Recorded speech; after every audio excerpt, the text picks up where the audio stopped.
आप स्ट्रेटजी मजबूत हैं, आप उनसे मजबूत पोजीशन के अंदर हैं। लेकिन मैं हैरान हूं कि न जाने क्यों ये कुछ लोग, जिसको अंग्रेजी में एक खास मुहावरा है gain peace in over time, अपने वक्त के अंदर बस अमन मिल जाए, मैं आफियत से गुजर जाऊं, मैं मैदान के अंदर खड़ा नहीं होना चाहता, मैं नहीं चाहता मेरी इंडस्ट्री को कोई नुकसान हो, मैं नहीं चाहता कि मेरे दौर के अंदर कोई मुसीबत है, इसलिए सब मरवा दिए, पटवा दिए। अगर आप यहां पर सिर्फ अपनी फौज को देखें, ये बरतानिया की पूरी फौज से ज्यादा है। आप इराक और अफगानिस्तान नहीं है, इस जमीन की छठी बड़ी आबादी है। आप इराक से 5 गुना बढ़े हैं, बरतानिया से 6 गुना बढ़े हैं, आपकी फौज बरतानिया की फौज से 6 गुना बढ़ी है। आपके बैलिस्टिक मिसाइल बरतानिया तक जा सकते हैं। बरतानिया के पास एक भी ऐसा बैलिस्टिक मिसाइल नहीं है जो बरतानिया से फायर किया जाए और पाकिस्तान तक पहुंच सके। लेकिन न जाने क्यों खौफजदा करके ये जंग है, ये एक प्रोपेगेंडा वार है जो आपके ऊपर मुसल्लत कीजी गई है, आपको डिमोरल करके आप उठे ही ना, हौसला ही ना करें। जब कोई उठेगा ही नहीं तो लड़ेगा कैसे? लेकिन वो ये उनके दानिश्वर कहते हैं there is a sleeping giant, वहां एक देव सो रहा है और जब वो उठेगा they will shake the world, दुनिया को हिला के रख देंगे वो लोग। इस जगह के अंदर आप लोग मौजूद हैं, ये जमीन की छठी बड़ी आबादी है। आपकी कुव्वत यह है कि इस जमीन पर चारों तरफ फैले हुए 1.5 अरब इंसान आपसे तवक्को लगाकर बैठे हुए हैं, 1.5 अरब मुसलमान आपसे उम्मीदें लगाकर बैठे हुए हैं कि ये लोग उठेंगे। और अल्लाह के नबी ने फैसला किया यहां से लोग उठेंगे और आपको उठना होगा। अल्लाह ताला ने यह काम खा ये सब कुछ या नहीं छोड़ा। अमेरिकन किसी सूरत के अंदर हमें नहीं समझ आता कि आपके ऊपर वो एडवांस करें। हाँ, हो सकता है वो करें क्योंकि उनकी जिंदगी और मौत का मसला बन चुका है, वो ट्राई करें, लेकिन वो फतह हासिल करें, कामयाबी हासिल करें, इसमें पॉसिबिलिटीज नहीं है। आपके दिफा करने वालों को अपने पैरों के ऊपर खड़ा होना चाहिए, मजबूती से खड़ा होना चाहिए ताकि दुश्मन को ये वाजे कर सकें अपने। अब वो हमारी गलियों के अंदर दाखिल हो चुके हैं, हमारी दीवारों तक पहुंचे थे, अब हमारे घर के अंदर वो डायरेक्ट कार्रवाइयां करें। इसको रोकना होगा और इसके लिए सिर्फ कौम के अंदर इतना जज्बा हो, इनको पता हो कि हम रोकने की सलाहियत रखते हैं, दैट्स इनफ। उनको पता हो मोरल है तो बात खत्म हो जाएगी। अमेरिकन हमने आपको कहा कि यहां से एडवांस नहीं कर सकते और अगर करेंगे तो बहुत जबरदस्त नुकसान उठाकर पछताओगे इंशाल्लाह, इसमें कोई शक नहीं, कोई डाउट नहीं है। हमने बहुत तफसील से इसको स्टडी किया। हां, अगर अमेरिकन के पास कोई चांस है, लोग कहते हैं एयर अटैक किया जा सकता है, अमेरिका के पास बहुत बड़ी कुव्वत है। मैंने आपको पहले बताया आप अफगानिस्तान या इराक नहीं है, अल्लाह ताला ने आपको वसाइल दिए। अफगानिस्तान और इराक के ऊपर अमेरिका ने बमबारी की और उन्होंने 50,000 फुट की बुलंदी से बमबारी की है। इराकियों अफगानियों के पास कोई गोली गोला मिसाइल ऐसा नहीं था जो 50,000 फुट की बुलंदी पर उनके जहाजों को हिट कर सकता। मिसाइलों की इतनी रही नहीं थी। अल्लाह का एहसान है आपके ऊपर कि आप अपनी सरजमीन के ऊपर बैठकर जो जहाज JF-17 बना रहे हैं वो 55,000 फुट की एलिवेशन के ऊपर फ्लाइट करता है। 2075 किलोमीटर उसकी स्पीड है। आपका जहाज अमरीकी जहाजों से, जो नेट पे बैठते होंगे सारे सर्च करें, अमेरिकन B-52 और F-16 की लास्ट एलिवेशन है 50,000 फीट और आपके JF-17 की लास्ट एलिवेशन है 55,000 फीट। आपका जहाज उनके जहाजों से 5,000 फीट ऊंचा उड़ता है। वहां से तो आपका जब पायलट अगर जूता भी उतार के मारे तो उनके सर के ऊपर ही गिरेगा। ये अल्लाह ताला के एहसानात है आपके ऊपर। देखें, ये अल्लाह की निशानियां। और मोमिन समझदार होता है, ईमान वाला, बसीरत वाला होता है। वो जानता है कि अल्लाह ने ये चीजें खाम खा तख्लीक नहीं की है, इसका कोई मकसद है, इनकी कोई वजह है, जरूरत है। अल्लाह ताला ने ये वसाइल आपके कदमों के अंदर डाल दी। अल्लाह के नबी ने मशरिक की तरफ इशारा किया, इस तरफ से लोग उठेंगे, अल्लाह ने वसाइल आपको दिया और इंशाअल्लाह ताला इस पूरी कौम की उम्मीदों का मरकज व महवर आप हैं और अल्लाह ताला मुस्तकबिल आपको देगा इंशाअल्लाह। यही नहीं, आगे देखिए कि ये मेन बैटल टैंक अल खालिद, इस जमीन का हैरत अंगेज तरीन टैंक, जिसके ऊपर आपके इंजीनियर्स ने 125 मिलीमीटर की तोप लगाकर पूरी दुनिया के साइंसदानों को वर्ता हैरत में डाल दिया। रूसियों का ख्याल था पहले फायर के बाद उल्ट जाएगा, लेकिन कमाल तो यह है कि यह 70 किलोमीटर पर आवर की रफ्तार से मैदानों में, सहराओं में, पानियों में दौड़ता हुआ जमीन से जमीन पर और जमीन से फजा में 99.8% सही निशाना मारने की सलाहियत रखता है। टोटली कंप्यूटराइज्ड है और यह प्लैटिनियम प्लेटेड है। इसके ऊपर कोई रॉकेट असरअंदाज नहीं होता। दुनिया के 40 मुल्क आपसे ये टैंक खरीदना चाहते हैं और आप अपनी सरजमीन पर टेक्सला में बैठकर ये टैंक बना रहे हैं। अल्लाह के नबी ने फरमाया इन्नल कुव्वत रमी, फेंक कर मारा जाने वाला हथियार, इसके अंदर कुव्वत है। आप समझें, आपसे बहुत पहली रियासतें मौजूद हैं। आप 1947 में आपने पाकिस्तान बनाया और गांधी ने कहा था कि ये चंद सालों बाद वापस आएंगे और नेहरू को कहेंगे कि भाई हमें वापस बिठा लो, हमारा गुजारा नहीं हो रहा, और नेहरू इन्हें दोबारा हिंदुओं के साथ बिठा लेगा। ये दुनिया का ख्याल था और पोजीशन ये थी कि पहले साल आपके पास अपनी फौज और पुलिस को तनख्वाहें देने के लिए पैसे नहीं थे।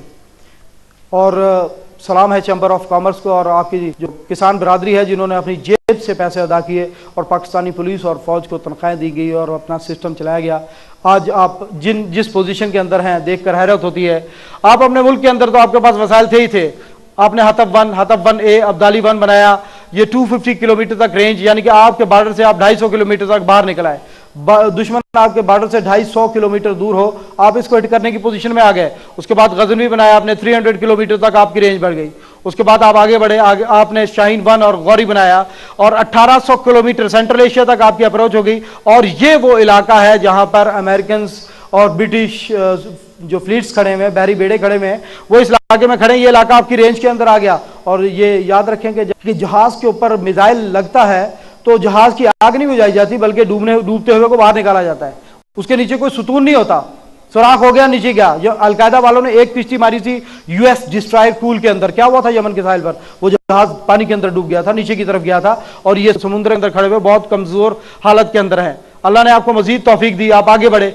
आपने शाहीन 2 और गौरी 3 बनाया, 3500 किलोमीटर आपकी रेंज, जॉर्जिया तक आपके मिसाइलों की रेंज हो गई। अल्लाह ताला ने आपके ऊपर एहसान किया। उसके बाद आप आगे बढ़े और आगे बढ़कर आपने शाहीन 3 बनाया, 4500 किलोमीटर रेंज, आप यूरोप तक पहुंच चुके थे। यूरोप के बहुत से मुल्क आपकी रेंज के अंदर आ गए। रशिया 40% आपकी रेंज के अंदर था, मंगोलिया, चाइना और ये अफ्रीका के बहुत से ममालिक आपकी रेंज के अंदर आए। अल्लाह ने आपको मजीद तौफीक दी, आप आगे बढ़े और आगे बढ़ के आपने फिर 2010 के अंदर टीपू 1 और टीपू 2 7500 किलोमीटर रेंज का इंटरकॉन्टिनेंटल बैलिस्टिक मिसाइल, जो कि एटॉमिक और कन्वेंशनल हथियारों को ले जाने की सलाहियत रखता है। और यूरोप का कोई शहर, कोई गली ऐसी नहीं है जो कि आपके एटमी और रिवायती हथियारों की जद से बाहर हो। अल्लाह ने आपके ऊपर यह एहसान किया, इस ज़मीन के 2,74,00,000 मुरब्बा किलोमीटर के इलाके को आपके सॉलिड फ्यूल और लिक्विड फ्यूल मिसाइलों की रेंज के अंदर कर दिया। लेकिन अल्लाह ताला ने आपको मजीद तौफीक दी।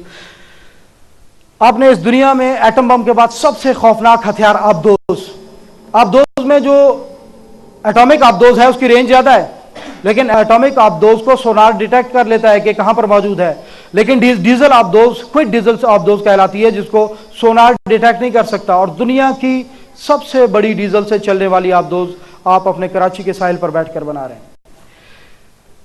यह आबदोज 3 महीने पानी के नीचे रह सकती है, 10,000 किलोमीटर सफर कर सकती है, 6 एटॉमिक मिसाइल ले जाने की सलाहियत रखती है।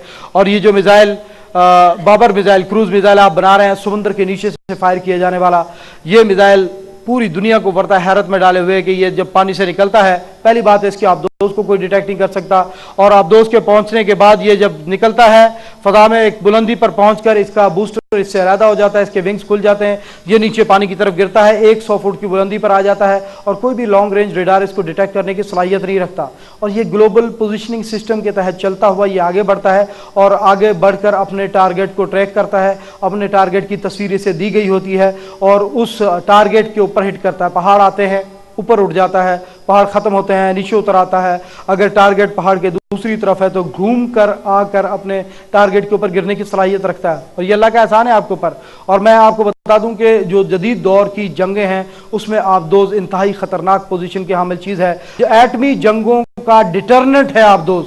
अगर कोई मुल्क सोच ले कि मैं किसी मुल्क को मुकम्मल तौर पर बर्बाद कर दूंगा, मैं पहले एटमी हमला करके उसे खत्म कर दूंगा, लेकिन उसके इल्म में यह हो कि दुश्मन की एक आबदोज जिसके अंदर 6 एटमी मिसाइल हैं हमारे साहिलों के नीचे कहीं बैठी हुई है, वो कभी भी नहीं उसको खत्म कर सकता। उसे पता है ये पानियों में से निकल के हम पर अटैक करके हमें भी तबाह बर्बाद करने की सलाहियत रखती। अल्लाह ताला ने आपके ऊपर यह एहसान किया, ये ब्लेसिंग है आपके ऊपर, रहमत है अल्लाह की कि अल्लाह ताला ने ये सारे वसाइल आपको अता किए। अगर इनकी तरतीब में जाए तो बहुत लंबी है, लेकिन हकीकी तौर पर हम आपको ये वादा करना चाहते थे कि यहां पर जो फोर्सेस बैठी हैं ये प्रोपेगेंडे के जोर के ऊपर आपके ऊपर सवार हैं। संत हुजूर ने कहा कि वेपन्स क्रिटिकल नहीं होते, इंसान की जहानत, दिमाग, उसकी दानाई जो है वो काउंट की जाती है, उसकी हैसियत होती है। वेपन अगर आप गिनने लगे तो मैंने आपको बताया कि रूस के वेपन्स बहुत ज्यादा हैं, अभी भी अमेरिका से ज्यादा है और उसी तरह पड़े हुए हैं, बल्कि उनमें से बहुत सारे एटम बम ही उनके चोरी हो चुके हैं। अमेरिकन की तारीख अगर किसी ने पढ़ी हो तो बड़ी हैरत की बात है कि अमेरिकन ने अपनी तारीख के अंदर कभी भी जमीनी पेशकदमी करके फतह हासिल नहीं की।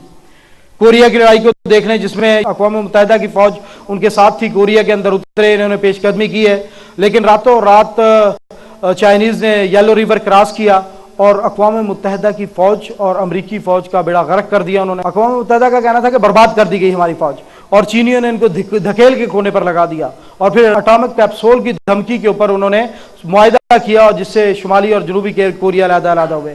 पहली इनकी नाकामी। उसके बाद वियतनाम की लड़ाई के अंदर देख लें कि अमेरिकन ने 2.5 लाख तक फोर्स अपनी बढ़ाई।